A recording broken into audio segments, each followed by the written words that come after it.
how crucial was Ryan Atkins' no try? Do you think he could have swung the game in your favour, essentially?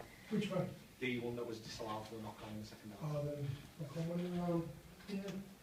Yeah, we had a few opportunities throughout the game that when we got across the try line or close to being tries, we needed to take those.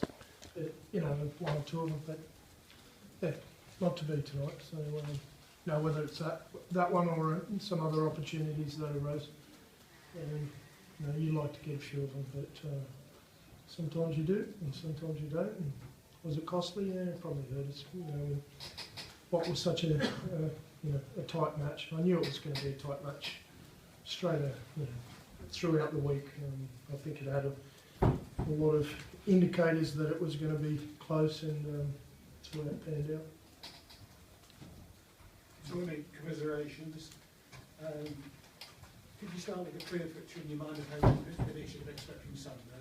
How many minutes you could expect from him?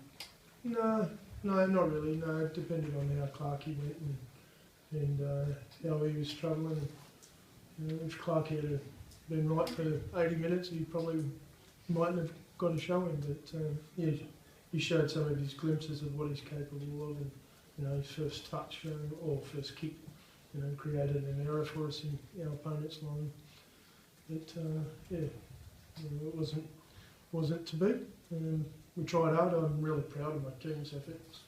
I thought they tried really hard throughout the season. I can't question effort and nor character. They're a good bunch and they worked hard for one another. And credit to Wigan as well. I thought their back end of the season was gritty and grafty, and they're a bit more than what they were in the last couple of years.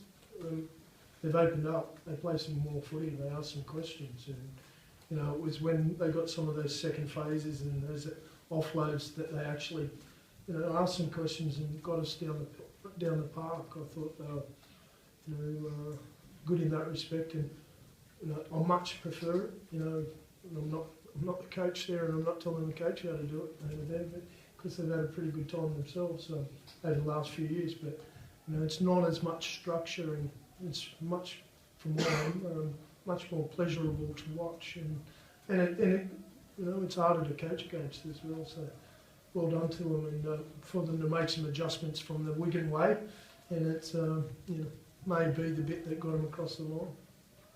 Tony, could you just give us a bit of insight into what the dressing room's like at the minute? Quiet, quiet.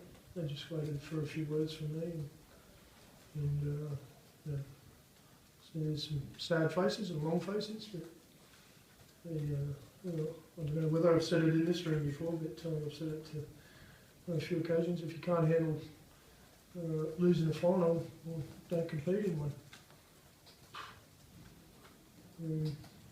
It's tight. We gave ourselves a chance, and some things change, or some decisions go other ways, or some other bits and bobs that could have happened throughout the game go the other way.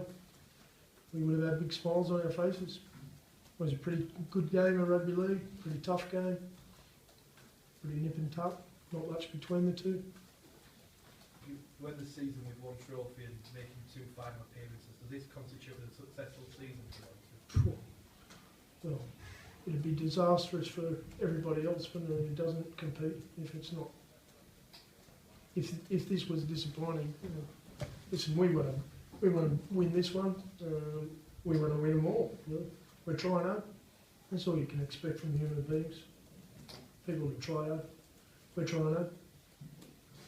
Hopefully we can try that a little bit more next year, and smarten up in some areas. And get smarter from today. Use it. I think if you go listen to one of the greatest sportsmen ever, you go listen to Michael Jordan and let him tell you how many games he lost, and how many finals he lost in order to become the great player that he is. How many times he missed things.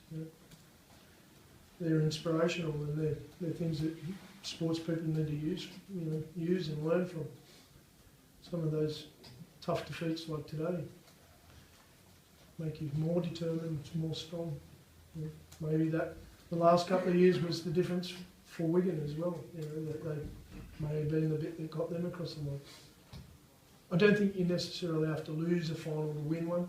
I don't think that's sometimes it can spur you on to go that extra bit. So, you know, that's what we'll have to do. You spoke in the build-up to the game saying even if you didn't come through and win this one, you're still fully confident that you'll be able to get one in the year. Oh, we'll get one soon. I thought it would be today.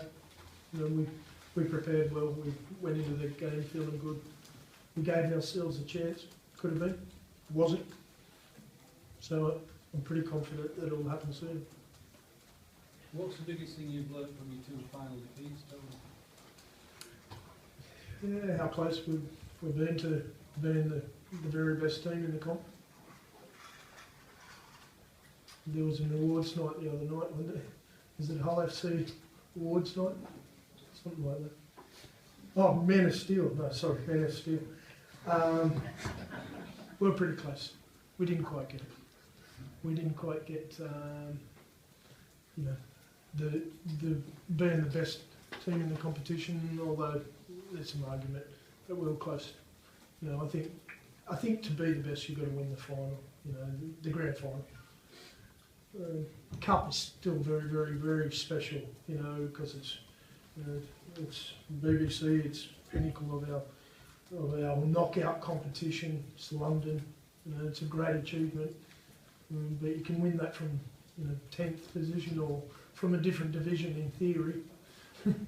To win a grand final, you've got to be consistent throughout the season, and then you've got to be able to step up to the final. That's pressure, and that's still the ultimate test.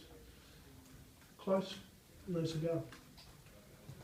Any other questions? Thank you. Great.